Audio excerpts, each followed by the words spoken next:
because personally I think it's the very best way to develop yourself professionally. Although I would say that in order to do that, I think it's a good idea to really push up your skill set so that you know things inside and out before you start tackling those kind of contracting interviews. Because a lot of the times it can give you quite a really the tech side, which is good. I actually kind of like it. It's nice to have a good, varied kind of like conversation at a very deep level about technology. Because I like that. I'm very passionate about technology. But when you first do a few of those, it's pretty intimidating, to be honest. Especially as like a 20-something-year-old and you're still kind of trying to prove yourself. I'm trying to remember how I felt back then. So if we zip forward career-wise, most of my contract positions have been in investment banking. So I've worked at large global investment banks such as Goldman Sachs, Lehman Brothers, HSBC. I've worked in the Netherlands as well, in Amsterdam for ING, maybe in AMRO, Fortis, and I've also worked as well in New York too for a mature tech startup company over there. But the majority of my stuff has been based in London. So doing the circuit, as it were, working for the banks in the city of London that is, the square mile where a lot of financial institutions are based, or in Canary Wharf, or Docklands as it's known, which is where we have the kind of skyscrapers in London, where some of the banks are there as well. Now, about 3 years ago-ish, I guess it's coming up to about 3 years ago, I started to get into online training. So I posted my first course, which I was really excited by, and that got me a foot in the door with online training. And since then, I've basically been expanding that and building that up. And I've got, I think it's about 8 courses now on a few different areas, kind of like the main areas which intermediate Java developers would be interested in. So there's courses on Apache Maven, Java 8 and functional programming, JUnit and Mockito, Spring Framework, and Groovy. One's an introduction to Java course. Check out if you go to courses.javaeasily.com, and I'll be set up basically with the tools you need to be able to develop Java and what coding in Java actually looks like, which I think is a good place to start for a beginner Java developer. Now, first and foremost, the reason I got into online training is because I really love to help people. It gives me a real buzz to be able to see a spark of passion that I have for something, like for Java technology, and to then see that spark kind of instilled in somebody else as they reach that kind of aha moment and they get a particular thing that they've been struggling with.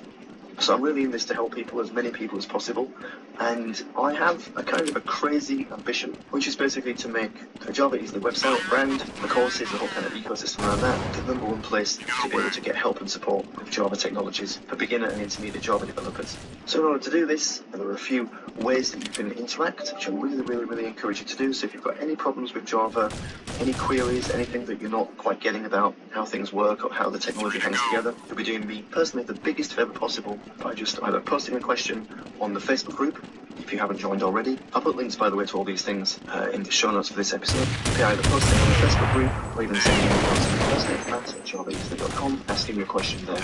And one other thing, I've also got on the website a mechanism where you can basically ask questions. So you can send me a voice snippet, just a snippet of sound, an audio kind of clip if you like, to submit a question you've got.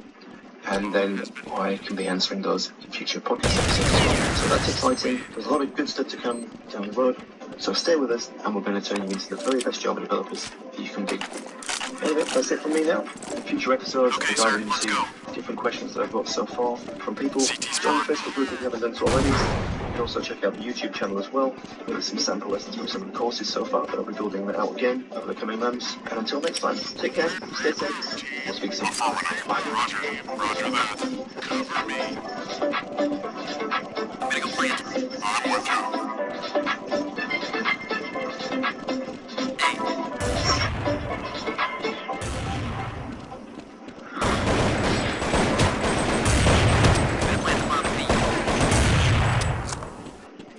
Nice shot.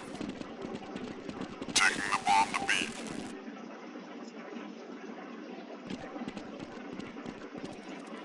CT spawn.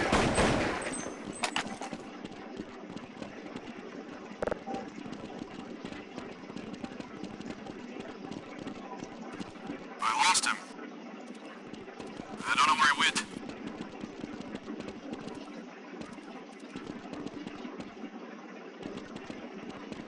T-spawn.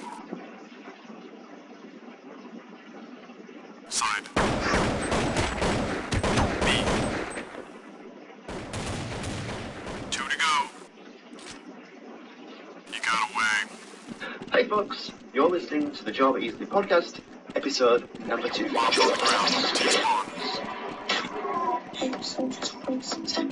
Planting at B. Hi there, welcome back to the Java Easily podcast. Thanks for returning, it's good to have you here. Now, before we get started, if you're completely new to Java and haven't grabbed your Java Beginner Starter Kit, go over to our website at javaeasily.com and grab it there. It's a super helpful guide to get you up and running with Java. It's completely free and it'll help you get set up with Java coding today. And on this episode, we're going to dive into a question that I had. Well, not so much a question. It's kind of like a pain point, if you like, which I discovered with one of the new Facebook group members. So if you haven't joined already, we've got the Java Easily Facebook group, and that's designed to be a nice, friendly place for beginner and intermediate Java developers to get help with Java technology. So ask questions, get answers, and have useful tips and tricks posted. And we're hoping to build a really nice, friendly community where you can get help with all your Java technology issues. So yeah, if you haven't joined already, just send a join request, and then we can let you into the group. Ask questions there as well, interact with us. But yeah, as part of that, as part of the group, we ask just a couple of questions to get a feel for Java. And so, one of the answers to those questions we got recently gave the answer that the person was struggling with unit testing. And that started me thinking really about issues people can have when they first start out unit testing, or maybe not as much experience with unit testing as other more experienced developers have. So I was thinking,